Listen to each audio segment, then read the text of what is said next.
I hope everyone is fine. It's the third chapter of National and International Knowledge Exchange Hub of HIV Buddies. So we have a special guest, Mo, which is very close to my heart, and close to many hearts as well, not only my heart. So today we are learning from Moe Akel, Muhammad Akel, so about our journey. So it's just like so let me introduce first of all about HIV Buddies, then Mo. So HIV Buddies is running this platform for a long time in 2018. Since 2018 in Pakistan and Asia and Europe, and then collaboration with UNODC, UN, just so many things work for chemsex, PNP, and people living with HIV, especially the online platform. So just like we restarted chapter in Canada, we just like initiative for Muslim community, South Asian community, Middle Eastern, Arabic, West Asian community, for Persian and Turkish community. Would just like to know HIV first of all, because we have background, just like we are always creating taboos for HIV, and because it's coming from the sexual health related, we are not talking about sexual health. So I'm talking just like fast because we have only 1 hour. So yeah, just like HIV is working for awareness and advocates for and leadership for community who are still struggling and hidden in even in Canada. So the purpose of the videos, we are making knowledge exchange hub to just like might be we know more about what is going on our back homes or South Asian, Middle Eastern, Arabic community, what they are doing great job, and how can we intake these kind of work in Canada right now. So just let me introduce to Mo. Mo is just like working very well in all our LGBTI and queer community in Canada, and also he has a broad experience to work for community in Lebanon as well. So just brief information about he's working for decades of experience in the community health, harm reduction, and inclusive care, HIV, and then his very good relationship with good friends of HIV as well organizations, and recognized with the leader to be proud of award TD Feskin and Deloitte 2025 30 Canadian Arabic Institute. I don't know what is the city of Toronto Pride. Wow, I great 2023. So it's just like so many things. I don't want to just like share everything. I think we need to know with Mo. Thank you so much, Mo.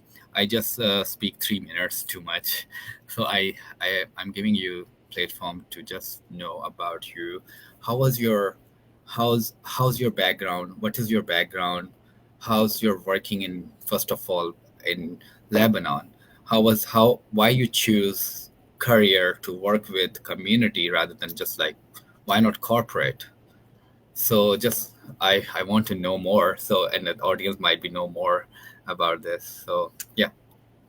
First of all, I want to thank you, Yasser, for the invite, and good morning to everyone who's watching us. I want to say that HIV Buddies and what you're doing is a very meaningful and impactful work, and you're creating a lot of impact, and you're being the voice to those who are voiceless or who are like dealing with systemic barriers and oppression that are not able to be their true authentic selves. But your work is spreading the light. And thank you for the introduction. Also about myself, I'm very humbled, and it truly means a lot to me to be invited on your show. And my journey, like I am originally from Beirut, Lebanon, which is in the Middle East or West Asia. And like as you know, there's a lot of risk to be your true authentic self, being a member of the LGBT community, or even like sharing your status about living with HIV. There's a lot of stigma, unfortunately. Like the stigma is everywhere. And in Canada, we've been working for many, many years to destigmatize like the negative connotations that come with the word HIV. Also now there's like a lot of and significant medical improvement where people living with HIV they can become undetectable, meaning their viral load is less than 200 counts per milliliter, and they cannot pass it on to others. And with medication, like you can live a long, healthy life, same like anyone else. You're just taking the medication, ART, same like anyone who has like diabetes and taking insulin every day, or like like it's even less, it's less risky than I would say people with glycemia. I had this discussion recently with my friend George, and he did share this perspective, and I realized like he's absolutely right. So it's no longer that same fatal, deadly disease that in the past, unfortunately, when it was spreading and there was like no, not similar medical advancement as today. People, yes, they were dying from AIDS, but now it's really like suppressed. And even if you are not living with HIV, there's a lot of options out there now, like taking PrEP or taking PEP, which perhaps we can discuss later. But I just wanted to share one message that it's like we need to reduce the stigma, because people living with HIV, they are no longer dealing with the physical consequences of the virus. It's more of the mental consequences from the fear of what if people will judge, or should what if this will impact my work, what if my friends or families will have different perspectives about me. So like that's what I need to focus on, like to have this mental support more than, because the physical support most of the cases is taken care of. I know there are still places where like people don't have access to medication, and due to many systemic barriers, or they cannot afford it. And I wish there's like more medical inclusion where people don't need to worry about can I afford that, but it's just available there because it's basic human right. But yeah, I'm coming from the Middle East. It's still like a taboo to talk about your sexual orientation, your gender identity, or even to discuss your HIV status. Unfortunately, it's still stigma.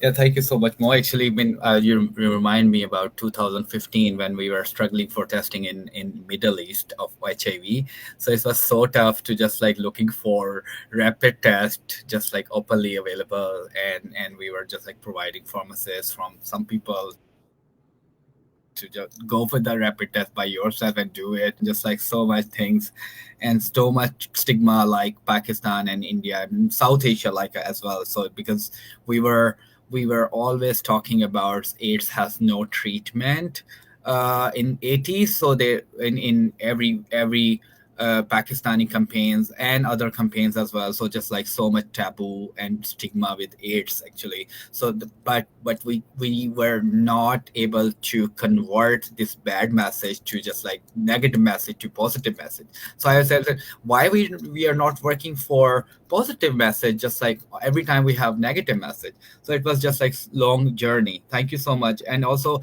have you watched any our videos just like undetectable equals to transferable? So we just like mention here, hey, I mean, a positive person is more safer than a person who don't know their status. So just like, and I mean, I have two children. I'm positive for a long time. I do not transfer. So if I'm not transferring, means no one is transferring who's undetectable. So thank you so much, Mo. So how was your working experience in back home, Lebanon? So before I jump to that, I want to say that yes, I've been watching all the videos that you've been doing, and they are really up to date. They have very good information for people who still have like misconceptions. And I really recommend that everyone go and check like HIV Buddies and all the videos that you've been doing, and all the partnerships with very brave advocates that are spreading the word and sharing their stories and healing collectively. So please do check it out. Thank you Now, so much, Mo. of course. So for my work experience in Lebanon, I mean, I was a student before coming here. I was studying medical lab sciences, minor in public health, and I did take some pre-medical courses before coming to Canada at the American University of Beirut. So in my work, like of course, I took courses in virology, bacteriology, parasitology, and all these like health related courses to make me more cognizant about, like, let's say, HIV.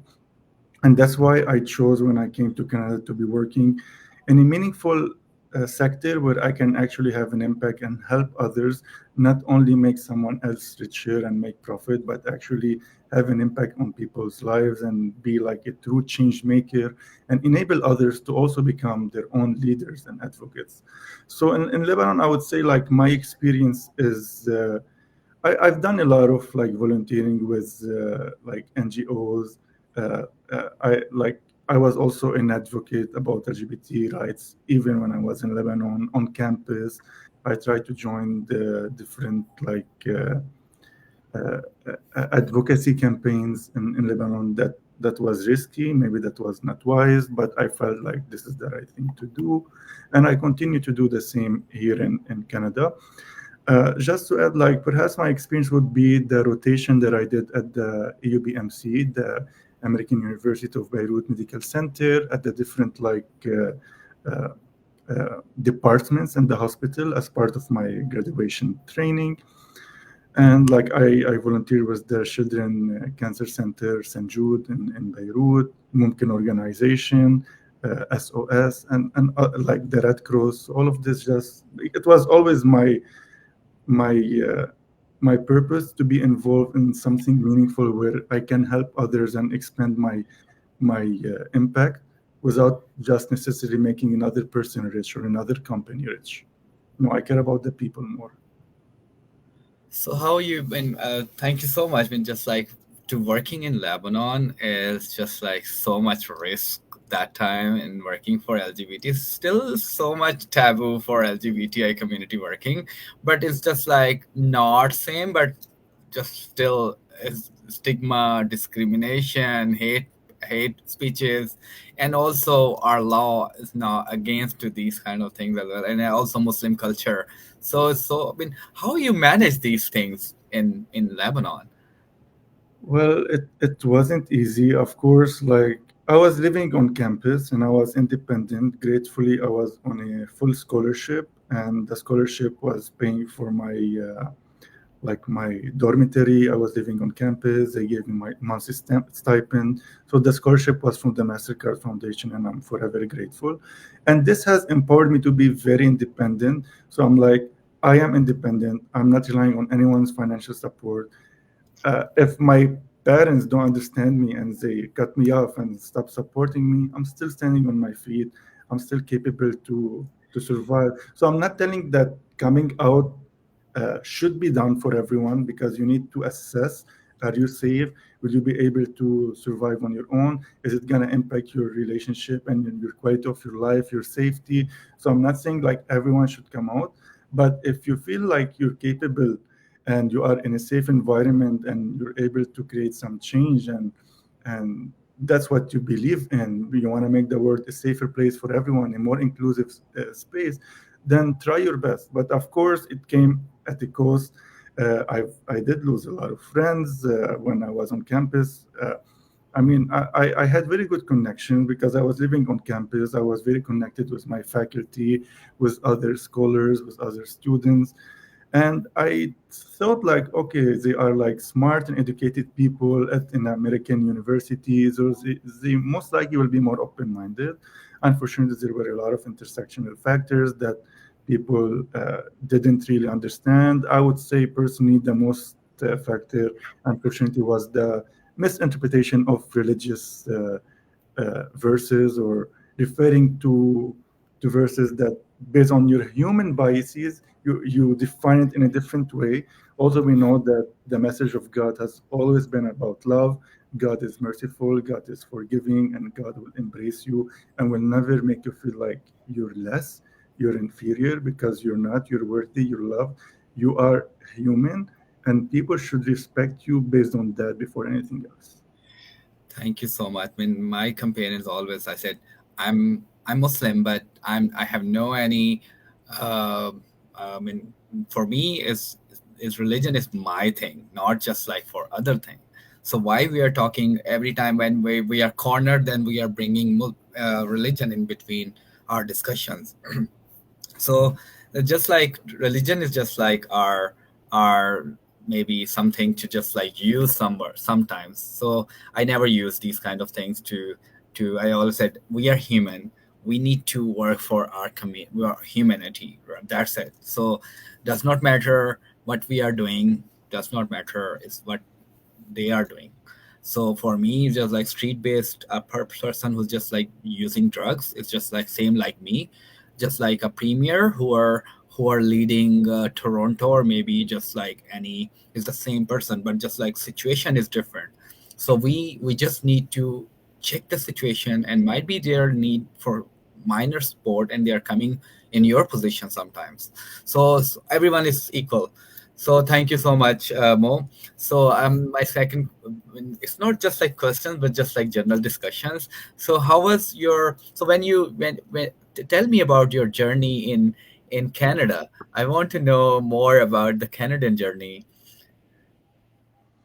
Yeah, so when I came to Canada, like I was a fresh graduate, like I graduated from my medical lab sciences, Bachelor of Science, and I had high hopes because I was at a very good university, which is like ranked from the top universities globally by QS and many other global ranking. I would say like the American University of Beirut, uh, like it's not about comparing, but if I want to let people who are hearing us, Canadian audience or from the North American uh, continent, it's actually like ranking wise would be like higher than TMU, Ryerson, higher than York. Like it's similar to, let's say, University of Waterloo, and like it's always from the top 250 universities globally and one of the best in the Middle East. So to come to Canada and realize like all your hard work, being from a very well recognized university, graduating with distinction, being on scholarship, and then they tell you, oh, your education is not accredited, you need to start from zero. Just zero. Yes. It was very, very, very heartbreaking. And to tell you, like, well, you do have some experience, but we're looking for specifically Canadian experience. And I understand that because, like, you're in Canada, you need to understand how to adapt, how to connect with the Canadian people, adapt to the Canadian culture. Canada welcomed you, and you need to adapt based on that. But you still have international skills and experience that you can bring, and they are transferable skills that I'm sure would help you like succeed and bring fresh perspective and make you more productive at work, make work more inclusive space, more psychologically safe space. Because if we truly want to make the work psychologically safe, we need to also be culturally sensitive and aware about different people and their perspectives and respect them all. So yeah, I came to Canada. I really, really, really struggled to find jobs. I applied to every day. I was applying to like more than 100 plus. If you open my emails, every day is like, thank you for applying, thank you for applying, thank you for applying. And it was rejection after rejection after rejection, which was heartbreaking at that point. Coming from Lebanon, graduating with distinction, I was feeling a lot of pride. I was proud of myself and my achievements. And then my sense of self here was shaken. I started questioning myself. Am I going to ever succeed? I feel stuck. Was it the right move? Will I ever be able to prove myself? And I felt like I have to work 10 times more than anyone else just to prove myself and my worth. But I have to say, like, it does get better, and eventually, Canada is a land of opportunities. And if you're qualified, you're smart, you're skilled, you will find opportunities, and Canada will recognize you. And luckily, that was my experience when I was struggling to find like any job. I realized, like, okay, perhaps let me try to get some Canadian education, and I decided like I'll apply to University of Waterloo to get like some kind of Canadian education. And I applied to the Masters of Climate Change there, and it helped. Like it wasn't easy because I also like was at a phase where I came out and I had some challenges with my family, and I was away at the city like Waterloo. That my first time there, I don't know anyone, I don't have connection apart from my family. I was not even talking to my family because of my sexual orientation. It was very, very painful. So I had to figure everything on my own. And I was working, I was able to finally, I remember I went to Waterloo and I had like more than 200 copies of my resume, like hard copies. And I was walking by and distributing everywhere. And many people were like, no, we don't need hard copy. You need to apply online. Or, and in my mind, like, that's what we do in Lebanon. Perhaps it works. And I came to like a plaza, and there was Sobeys there. And luckily, they needed someone like urgently. It was like my lucky stars, I guess. And I got hired there as like part-time, working in the seafood department. So I was studying, I was working part-time, everything by myself. It wasn't easy, but I feel like if you work hard, you're dedicated, you believe in yourself, eventually you can achieve your goals, your dreams. And now, like, I'm a director, a consultant, a life coach. Life did improve, so that's what I'm saying. Like, don't give up. Things do get better if you believe in yourself and you know your worth and work hard to it. You will manifest it. I mean, thank you so much, Mo. You share me. Just like it was so difficult, definitely, as a newcomer in Canada, burning out all ships and back home, and ships. I mean, you have nothing to do. Go, you cannot go back to home, and especially home, real home. So, and especially in a new country. I mean, I'm always surprised, and I have a question with the high authorities as well. Hey, you guys are accepting migrants, but you are not accepting the broad experience, which are they are getting from the global experience, like me, and also not like you working for community. They are not accepting your education, which is most probably same countries as well, and might be more better in many ways, or as well, and more practical as well. And also, just like we are accepting migrant, but we are not accepting the degrees, we are not accepting, and there are so many issues in the medical health and other issues. We are not accepting knowledge, even we don't want to get other knowledge, international knowledge. So the main purpose of this hub as well, to just like exchange knowledge, might be we can do some more improvement. And I was surprised when I came here, and I was said, oh my god, it's just like too much diverse, I mean, too much backward. And we have a lot of good process of IT things. We have very human friendly IT experts and softwares and other totally linked. And here, everything is just like scattered. Organizations are working independently, I mean, individually, and not interconnected. It's not friendly with the community services. I mean, I was just like surprised. Everyone is just working on their own box. No, so, but the we integrated 56 organizations together. Initially, we were six organizations. Then we make 10 organizations. Then we connected with, I mean, UN, with the UNDP Health and Global Fund Health, and other sport. But we just like integrated, and we can we, if the person is in some other country, other city, we always just say, hey, you can go this side and you can get prevention services. You can go this side and you can get the treatment services because you cannot travel. And it was helped a lot because HIV Buddies that time was working in just like connecting people, and it was so helpful for 16 organizations or 17 organizations that time in 1918, 2018 and 19. So just like connecting each others, and hey, if you are stuck during COVID in Multan and other side for 4 hours drive from your Lahore side, okay, we were providing you right now services from this center.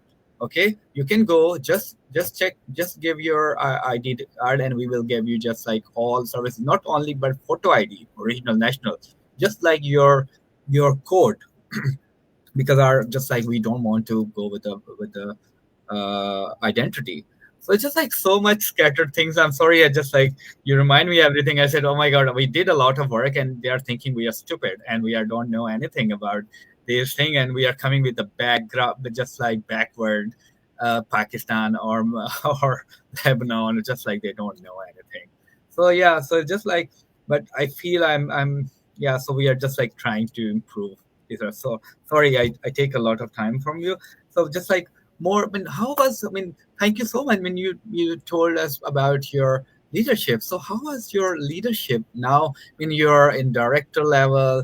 So how was your now journey, I mean, current journey? Tell me about your current journey. I mean, just like how you become, I mean, how you're feeling right now, just like you're culturally.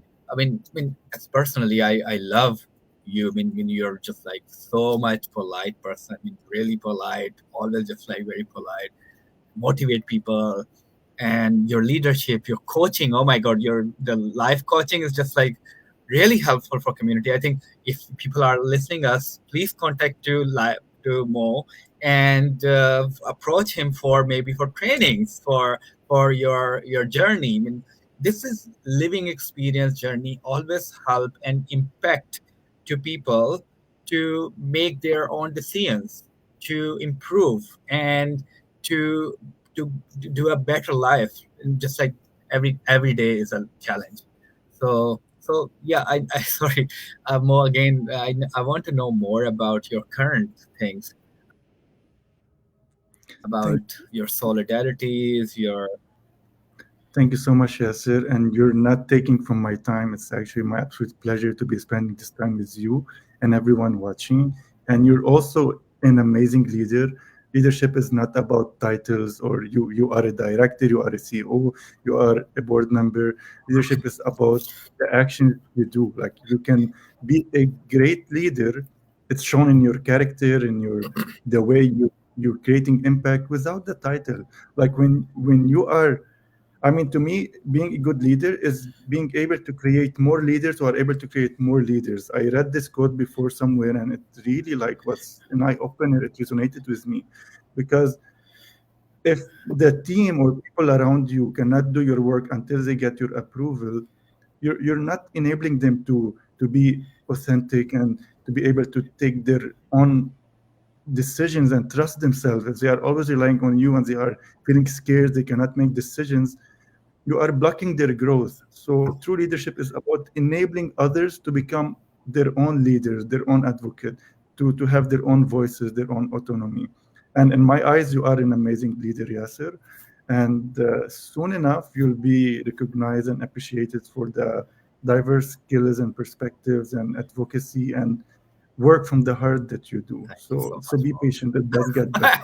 I'm always very patient. Initially, I was not patient. I said, "Oh my God, I'm coming with a lot of background working with HIV and multi countries, not in only in Pakistan, working for United Nations, getting Mhm. contracts with the United Nations and UNDP for researches." And you are thinking I'm just like dumb. Okay, I'm fine. Thank you. So they made me more strong, and they push me and trust me, just like to okay, let's do it. You can prove it. So like you are proving yourself and I'm proving myself. Hey, we are coming with the background. Yes, we are coming with experience as well, and knowledge and education as well. So yeah, I'm coming back to you. Yeah. Thank you. So of course. Perhaps just to uh, explain to you the leadership style, I say I'm more of a servant leader because I really care about people. I care about their dignity. I care about empowering them. It's more about relational because I have like this empathetic component where I'm able to connect with others, uh, feel their struggles, and think of them as a humans first. And of course, I have to say, like, leadership can be dynamic. Like, it's not only one type. The one type can be the dominant, but it can change, and you can wear different hats depending on the situation. So, for example, if at work you have a very golden team, they know what they are doing. They've been doing it for many years, so you can lead from the back. You don't really need to interfere a lot and to do the micromanaging and create this toxic work environment. They, you trust them. They are there. They've been doing it for many years, so you can only be there to support when needed and to monitor, I would say. But sometimes, like let's say if someone is hired recently and they are still learning, so you need to be like the supportive and the motivational leader where you can help them gain their skills and trust and enable them to make their own. Sometimes you need to be the transformational leader where you see someone has their own battles and they are challenged and they are struggling, and you want to help them reach their higher version of their themselves and to thrive and uh, to create bigger impact. So it's not like one size fit all. You can have one dominant style of leadership, but it depends. Sometimes you need to be the strategic one, the relational one, the visionary. So there's a lot of types of leadership. Uh, Yeah. but for example, if I have to look at you, I feel like you're more of a visionary and you're more of a relational, like a mix of both, because you have a vision and you're trying to manifest it, you've been working on it. At the same time, you have the ability to connect with others, to be empathetic, to spread your compassion and respect everyone for who they are without any judgment. And that's what makes good leaders. Wow, thank you so much. You found it. So yeah, this is my always vision was very clear. No, do this thing. I don't care. I have to do it. I mean, trust me. I mean, here we don't like to work with the drug user community. We are just talking about it, and in back home we make empires with the community who are using drugs and recovering and giving jobs and sending them for vocational training. Then they're coming back and starting work in the same organization where they're from rehabilitation, such 100 positive and drug user community and working in Nai Zindagi. Oh my God, it's just like, and I did the same thing when I was just like in the program director position as well, just like hiring organizational staff. I said we need 100 to be ensured they must be positive. They have a living experience of HIV. They are working for HIV. They don't mind. I don't mind. But they always, I mean, to drug user, and they had a history of drugs, and they might then, or I mean, we have to encourage them to work rather than just leave them and whatever they want to do. Just like, I mean, here, just I realize people just like creating so many taboo and stigma. I mean, in still we are. I mean, I face so many times in the stigma about and about HIV, my drug user, because I'm a history of the drug use, and chemsex and PNP openly talking about it. So I said, okay, this a vision in my clear. I don't mind. Thank you so much. So how do you think more we have to do something more leader? How can we make more leaders to work for community rather than just like, I mean, current, as per my vision, as per my view. So the current organizations for HIV or harm reduction, or we are not including JIPA MIPA, and we are not including community who are living with or lived experience of HIV, just like in record, or we are hiring peers only. So just like, I mean, what is a missing currently? Because you have a brilliant experience to work for community. So I'm coming in this side because we are not including any more JIPA MIPA. There's no JIPA MIPA. It's just like in the documents. So we are eliminating very easily people from organizations and hiring your friends and family and nepotism. I'm sorry, I don't want to talk about these things, but I have to talk because it's very important for maybe community who are living with HIV and a drug user community. We are just like came out. So what is missing? Yeah, so it's just like sometimes I'm thinking it's so much corporate. It's not anymore not for profit. We are working for, might be, it's just like my opinion. I don't know. We working for community, or do we working for our salaries only? And still, I have a question: are we working for just like numbers, or just real humans who are just like still struggling? We have no. I mean, still so much difficulty to include Arabic community, so much difficulty to include South Asian community, and there when we're talking about numbers, is the majority of when the community is from belongs to Muslim community and South Asian and Arabic community, and still we are coming with the same background. So yes, you mentioned a lot of valid points, very important, crucial points. And you mentioned like how can we better support the community with some systemic barriers that are still manifesting themselves in our service delivery.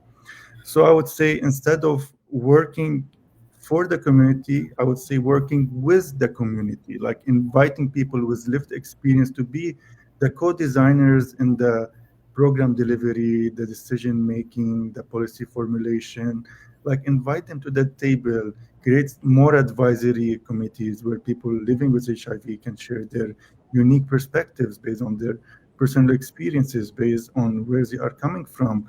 Because it's not only about assuming that this is the right thing to do, this is the need that needs to be done.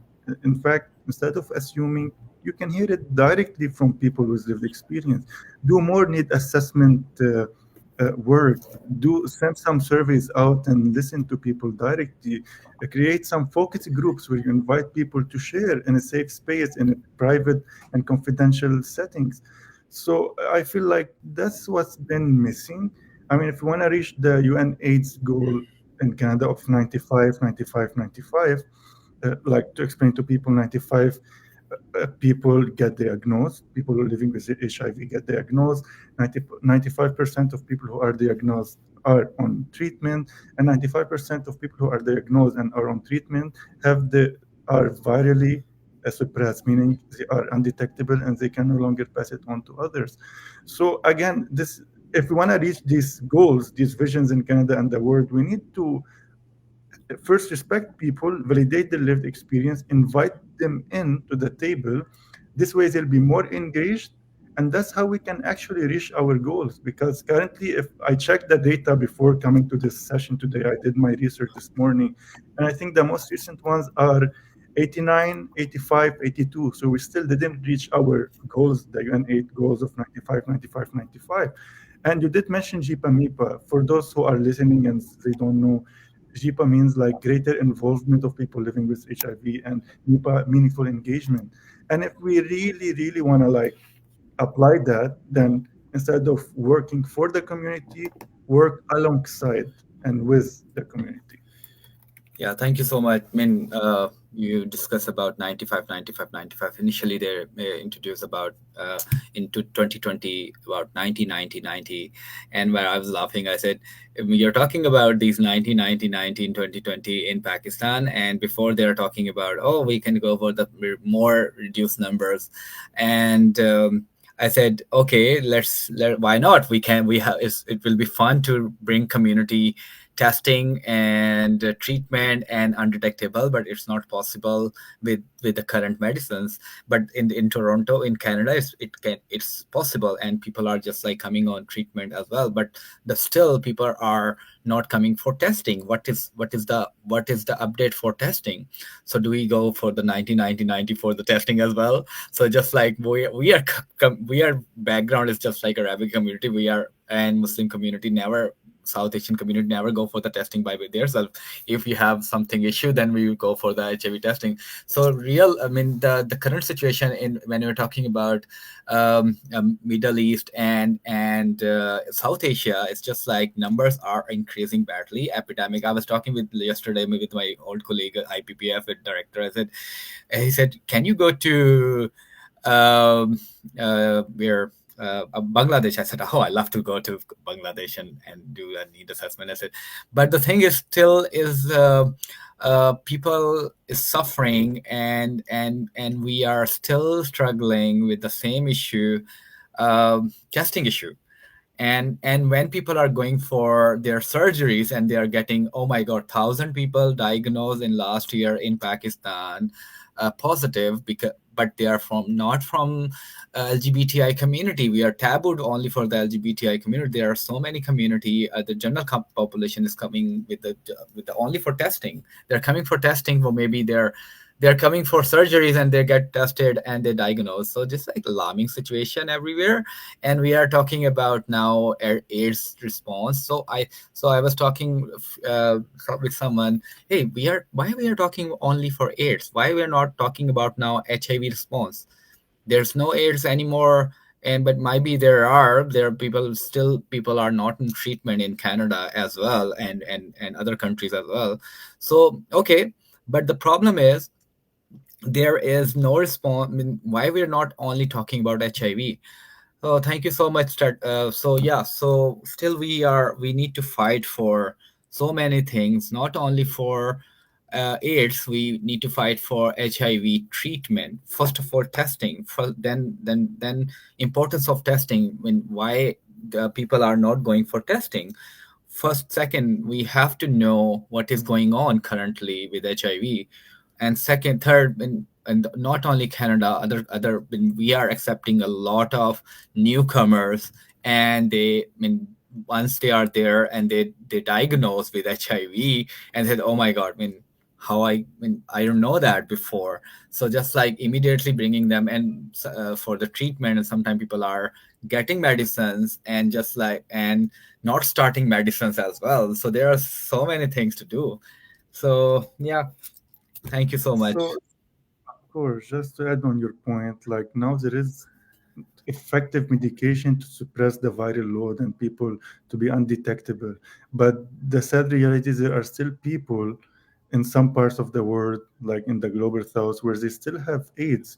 And the reason why we need to think a little bit like if we have the solution, why is this still happening? And this is mainly rooted in two things: fear and stigma. Yeah. And like people, instead of saying, what if I have, what if I acquired the HIV? People will say, even if I acquire the HIV, I will receive the support, I will receive the medication, and I will sustain my love and support from my family and my community instead of being stigmatized and judged and discriminated and excluded.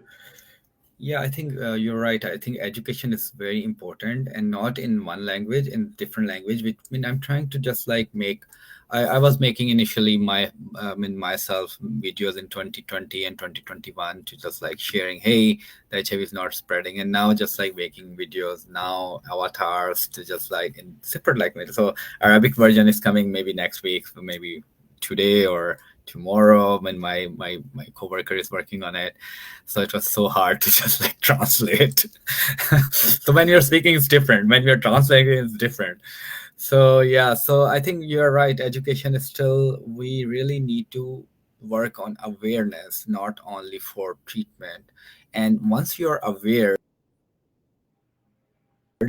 then you are not treating and discrimination, and fear is coming with no not in when we have no information and knowledge. Thank you so much. You get a, I mean, excellent. So tell me about coming on your life coaching. So tell us about your life coaching. So tell, how HIV buddies can get your, or maybe other people, maybe get your trainings, or how can you help us? Of Yeah. course. Thank you for bringing this up. I just want to circle back on the previous point you mentioned about awareness, because without awareness, you cannot change anything. You need to be aware. And that's why, like, these advocacy campaigns and the awareness campaigns are creating change. We've seen that in Canada. People are having less stigma now about people living with HIV. People living with HIV are more engaged, they are getting the medication, and they are thriving and living a good quality of life. But the situation is not the same in the Middle East because there's still fears, there's still stigma, there's still lack of awareness, there's still like misconception. People still sometimes think like, oh, if someone is living with HIV, I cannot hug them. And this is absolutely wrong. If someone is living with HIV, I cannot kiss them. It cannot be transmitted in saliva. Like there's a lot of misconception. Again, it comes about educating them, like you mentioned, and sharing awareness. So you mentioned a very important point. Sorry, I Now, will cut you in it. So it's not only in Middle East and our South Asian community, only also, this is just like all information in GTA or metropolitan cities. So if you go, even in metropolitan cities, I get these informations, and so many people just like going for bed, and they didn't read the status of HIV, and they said, oh, you're positive, I cannot do sex, when they're wearing their pants and they're going. I said, come on, what kind of, which world you are living? And a few days ago there was just like, I was talking with someone. I said, oh, and he was so afraid from HIV, and he was not doing sex because my brain is not accepting, and even white community. No, I'm not talking about only South Asian and Middle Eastern right now. When people are just, people know AIDS, okay, there's no treatment, but they are talking about HIV. They're still creating stigma and discrimination with community who are even white and living in GTA. But the GTA is in Toronto is more acceptable for positive, but in the surrounding areas, they don't like to talk even for the HIV positive and in communities. So yeah, so this is not in Middle East or everywhere. Of course, it can be available anywhere where there's lack of Yeah. awareness, lack of education, and stigma about people living with HIV. And as you mentioned, sometimes there are available information in urban cities, but it's still not very accessible in rural area where people cannot have access, or maybe even like there are some information available online. But we need to remember that there are still parts in the world where people cannot afford having internet in their home, so they cannot have access to online resources. So there is still like some challenges in this world that we can tackle to spread more awareness and destigmatize HIV. Now, to circle back on the life coaching discussion. So all my life, I feel I've been doing life coaching informally. Like I'm always there for my friends when they need support. I always try to enable them and create more leaders and advocate. And like, and one time I have a good friend who told me, like, that was 3 years ago. More like, you already do life coaching. Why don't you make it your profession and make some money out of it? And it hit me back then. I didn't know that what is life coaching. It was a very vague idea. It was a term I heard for the first time. I know about therapy, like counseling, consulting, but what is life coaching? And I realized, like, yes, I do it informally as I was doing more and more research.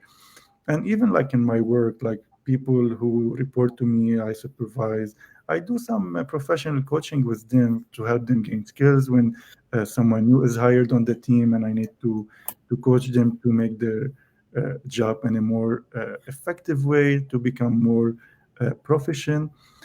And maybe perhaps I need to explain to people what is life coaching, because there's a lot of misconception about it.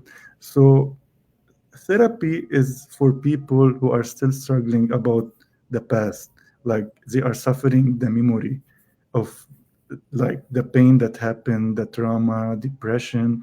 So in these situations, you do need therapy. But life coaching is when you are healed, you're doing well, and you want to like thrive more, you want to reach your higher version of yourself, you want to expand your impact.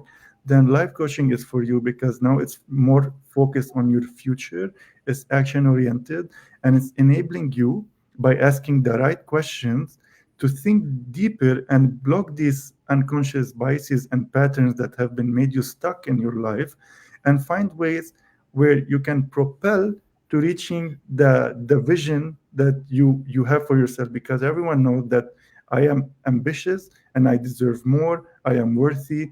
And to reach there, sometimes you need the support, a little support from a life coach to help you think clearer and disintegrate these barriers that have been stopping you to reaching there.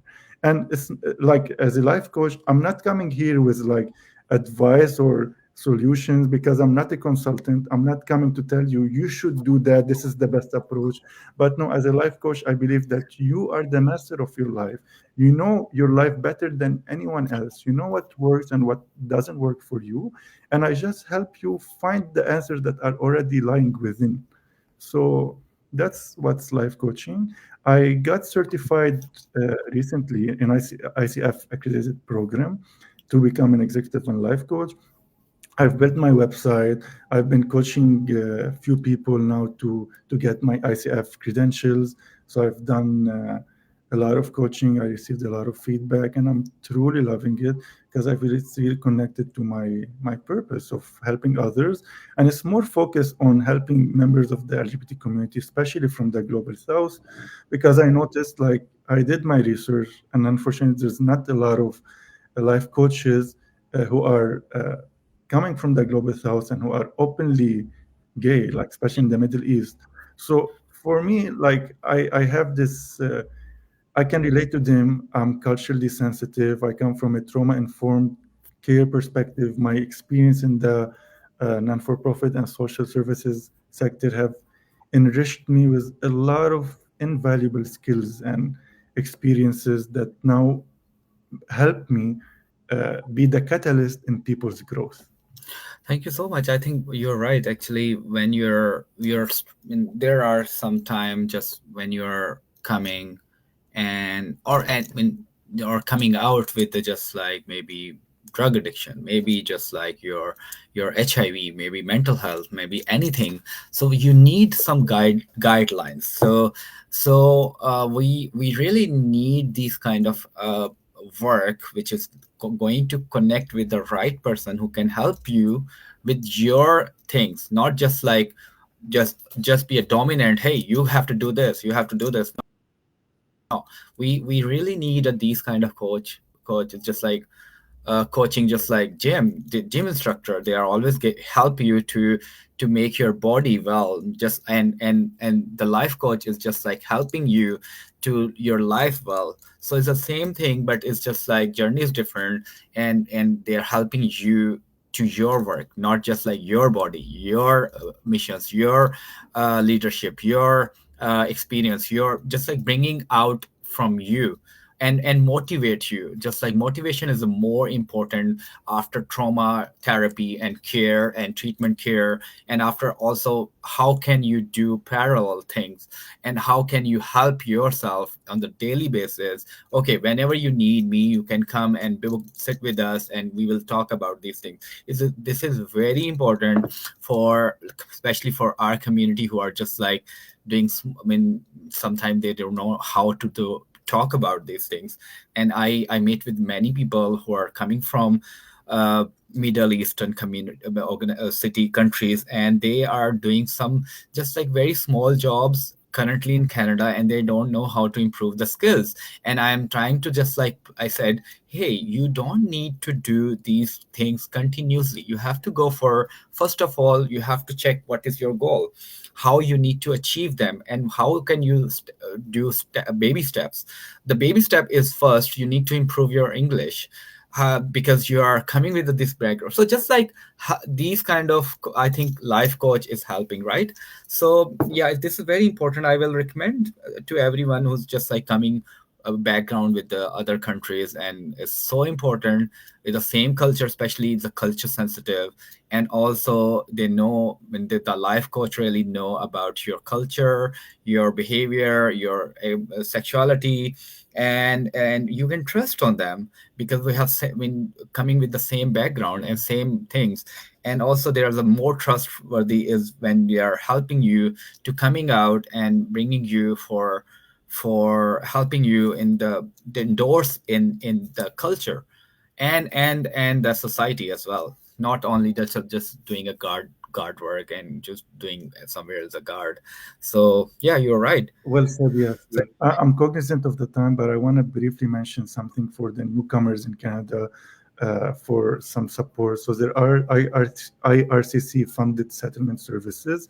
So these are services specifically for newcomers and refugees. They help you with translation, interpretation, connecting you to resources, to employment, to if you need food bank, furniture bank, connecting you to family doctors, pharmacies, housing. So there are services. Sometimes people are not aware that the government do provide services to yeah. support them.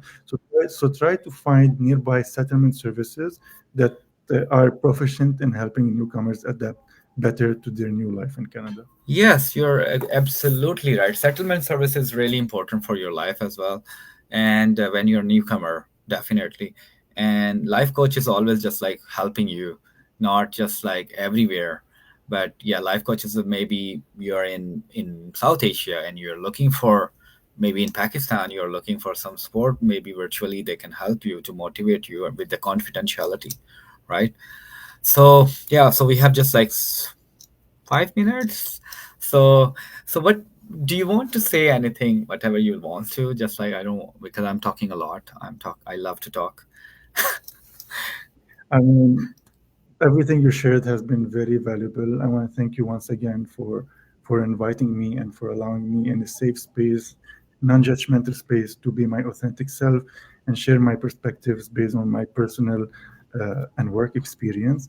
And I just hope that we reach a world where there's no more stigma about HIV, where there is coexistence, where there's respect for people's dignity, for being humans first, in a world where homophobia, biphobia, and Yeah. transphobia doesn't exist, in a world where religion is focused and centered on love and not misinterpreted by human unconscious biases in different ways. And instead of being about love, it transforms to being about violence and hate, because that's not the words of God.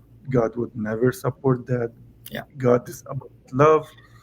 And yeah, for anyone who feels like they also need support, feel free to reach out to me or to Yasser.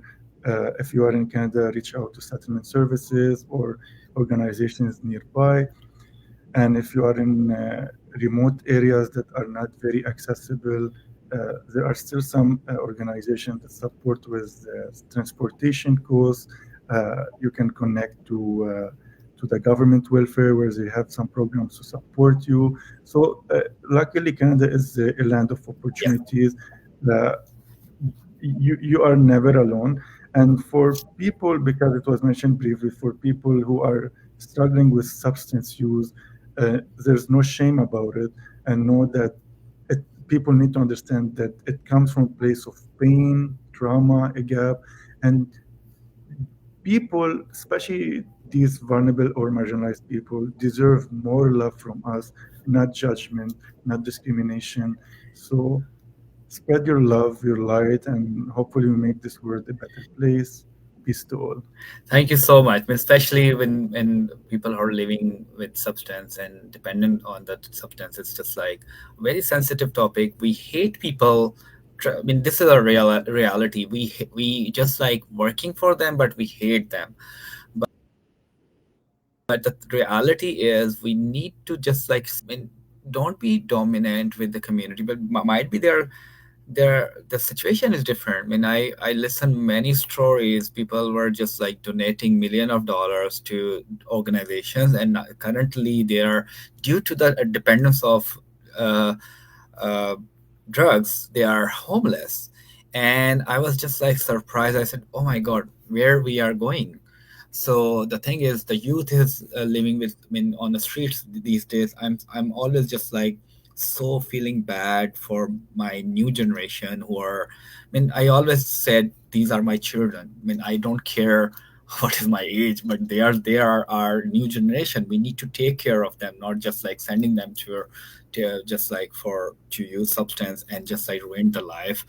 I'm not discriminating substance use. I'm a very good advocate, in the sense of the people who are using substance. Everyone is using substance in many ways. Sometimes some people are using illegal and some people are using legal. So it's no difference um, between anyone. God loves everyone. Thank you so much, Mo. Thank you so much to help us to understand and help us just like to know more about Canadian availability of programs, and especially about your life coach. If any organization from UN and organization working for life coaching, any globally watching us, please contact to Mo directly, Mo Akel, anywhere. We will try to just like add information about Mo. It's already in our Instagram as well. So please contact him directly and approach him. I mean, I really like him a lot because he's just like so coming with the just like background and trainings, and yeah, and also is a good human being, especially if you're not good human being and you're doing great job, does not matter. So thank you so much, Mo. We are just like closing our broadcast, and I'm just like closing live, and we will talk after this at just like 2 minutes we need it. So thank you so much, everyone. I hope to see you soon. We are doing a next broadcast soon, maybe Thursday, about chemsex and PNP in Asia. So uh, I will share this information as well with a very good big activist of IPPF, and I'm so excited to do this because it's so close to my heart, because I've been through a lot of injecting Tina and drug issues and a lot of hate and I love it. So that it makes me more strong. So thank you so much. And we are closing our streaming, and thank you so much. And hope to see you soon. And I'm going to end the stream.